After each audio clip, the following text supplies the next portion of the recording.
Hello there, dear viewer! I have a Skyrim build for you. A build combining sword and shield combat with some rather discreet druid and shaman magic. He is a warrior of the wilderness, the protector and a friend of the woodland creatures, a self-sufficient master of alchemy and the spirits of the forest. Calling him a battle mage would be an exaggeration, though I think he mainly uses novice spells. A few novice spells that combined with a few Sumermyst enchantments make him nearly invincible. I have to blow my own horn a little bit here. This is so full of synergy, just as I like it. Marvelous. Wonderful. First, with one Sumermyst enchantment, we make all the novice spells free to cast, which includes the water totem spell, which uses your conjuration slot to place a totem which will heal you and your allies over time by 5 points of health and magicka.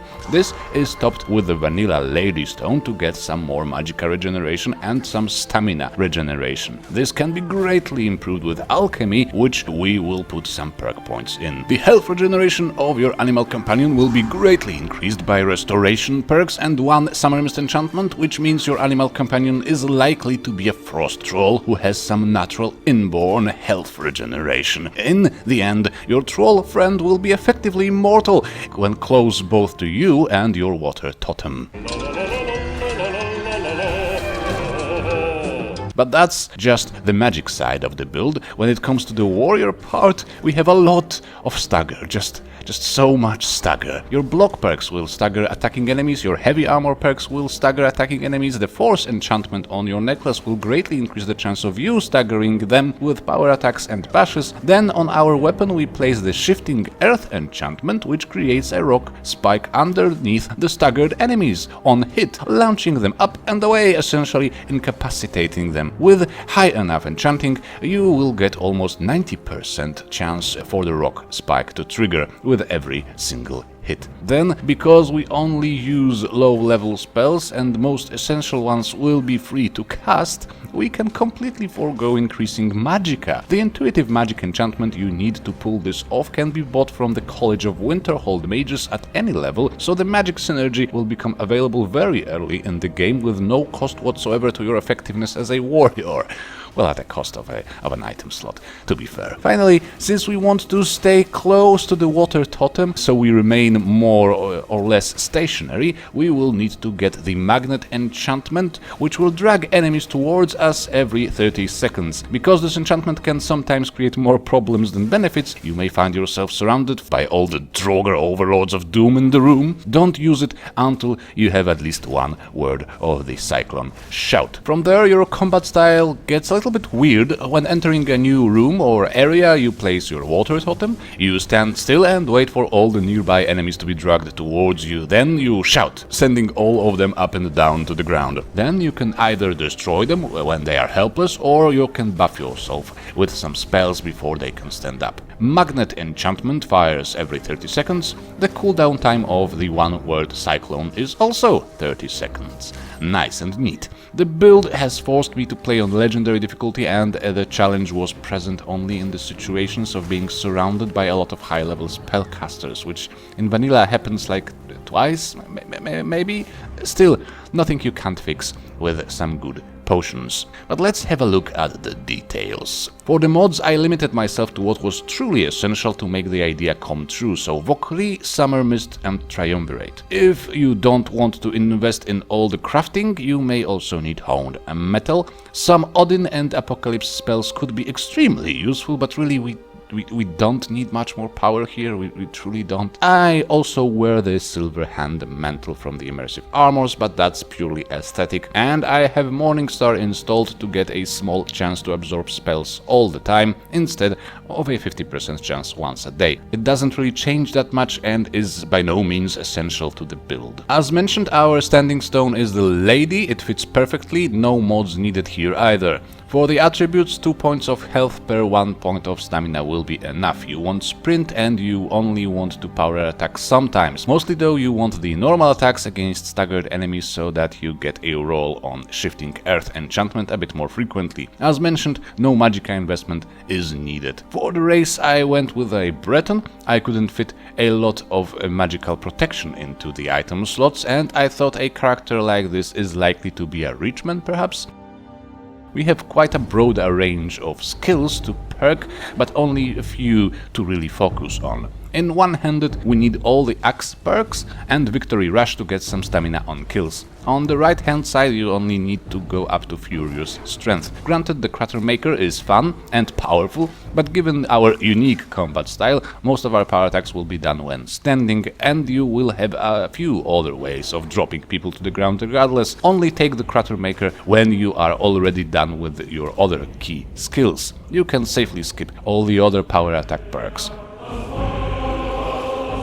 We need many perks in block, everything on the right hand side including the glorious Dragon Tail perk, not to mention the absolutely essential improvements to our shield bashes. The final perk, Stone Heart, will be a cherry on top of the build, since with it you will never be staggered when blocking but will stagger the enemies all the time thanks to all the other perks and enchantments. On the left hand side, Poke the Dragon will be quite quintessential, especially if you already have all the needed enchantments. The chance to stagger attacking enemies will go really well with the Shifting Earth enchantment. Then in the middle, Quick Reflexes is always nice to have, and we really vitally need elemental protection. Block Runner was taken for convenience, but with the stationary combat style it's not really that necessary. In heavy armor we need everything on the left up to face of the mountain. This will stagger enemies power attacking and bashing against you, which of course we like to have. On the right, go up to elemental defense. This combines with elemental protection from block, meaning 65% protection against all elements with your shield raised, and also means you only need 20% more to reach the maximum elemental protection.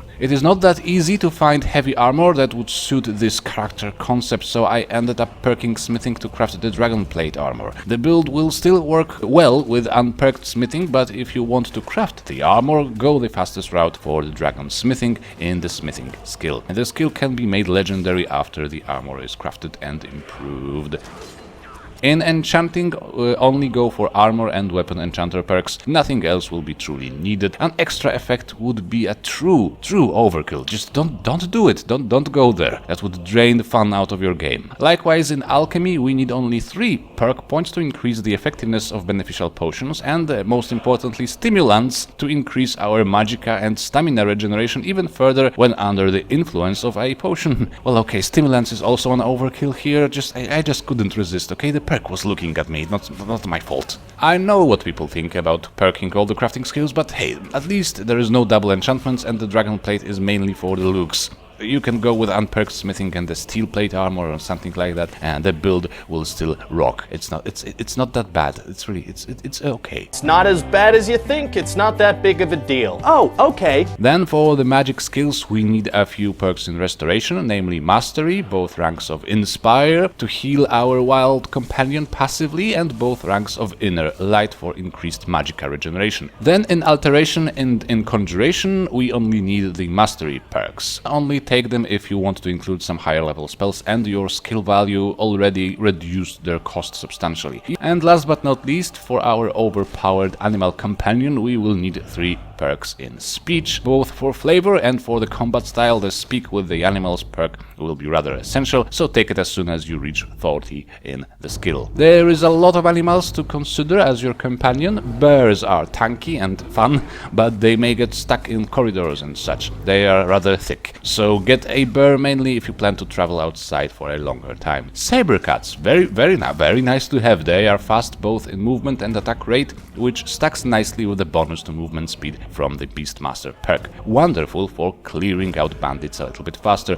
A Frost Troll is possibly the best choice. As mentioned, their natural regeneration with that granted by the Water Totem means immortality. Basically. On the other hand, you can say that with all the perks and enchantments, all your wild companions will have some sick health regeneration, 30 points per second in fact.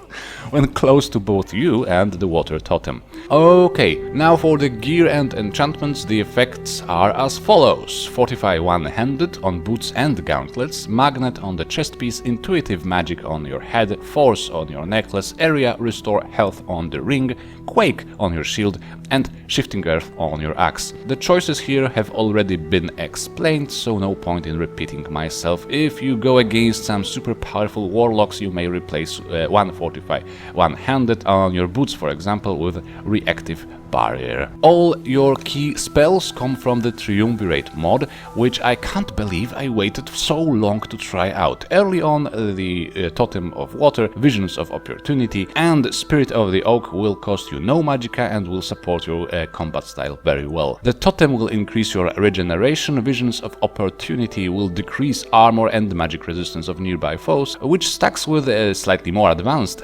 spell, the Stave of Ferocity, which will let you reduce armor with power attacks. Spirit of the Oak can be replaced with Spirit of Thornbriar as soon as you can cast it. It deals ongoing damage to enemies that hit you or your allies. Visions of Healing will be one of your highest level spells. It chooses one nearby enemy at random and absorbs a lot of health from them every now and then. Also, for some reason I don't really understand, even though it's an adept level spell, it was free to cast for me. Maybe the base cost is so low that with high enough restoration it goes into decimals and is just displayed as 0. Not sure how it works, but I'm not complaining. Late in the game you can also use some grand healing from time to time. It will eat your magicka very fast because you don't have a lot of it, but when near your totem it shouldn't be much of a problem with all your regeneration. For the main shouts I went with Cyclone for the glorious combo with Magnet enchantment and Animal Allegiance for obvious immersive reasons. MDS animals you turn to your side with the shout will also benefit from all the sick amount of health regeneration you can give them. Frankly, even with the totem spell alone and the animal companion, but otherwise simply hacking and bashing, the build is just simply ridiculously strong. There is so many potions that can be useful for this build. I find it hard to really make a recipe segment, especially that I ended up making a lot of single effect potions. As it was easier to manage, I didn't need to read all the descriptions just to remember what a given potion does. However, there is at least one which will be just indispensable and combines so nicely with the rest of the build. It's made of garlic, namira rot and some salt pile. And that potion gives you a regeneration boost for both your magicka and health. With some alchemy gear and my skill maxed out, it was 120% increase. Just in case you don't have enough regeneration of everything. And of course, it stacks with stimulants. So just if you're also using Odin, just add the Troll's Blood spell on top of that, and you will never die. That will just be impossible. Well, okay then, that is it for the Beastmaster. This is just so much power in such a one little Breton. I still don't quite believe it works as described, but yes, it does. Other than the dragon armor, pretty much everything here is the pinnacle of efficiency. Everything works together, everything combines with something else, and a lot of the unique combat style based on regeneration and staggering should be available to you long before the build is completed.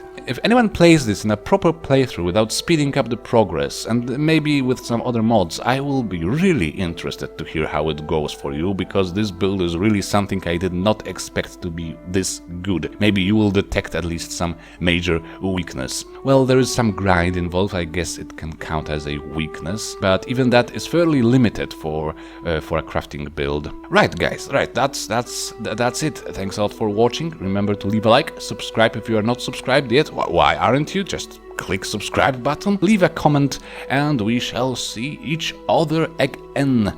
Bye.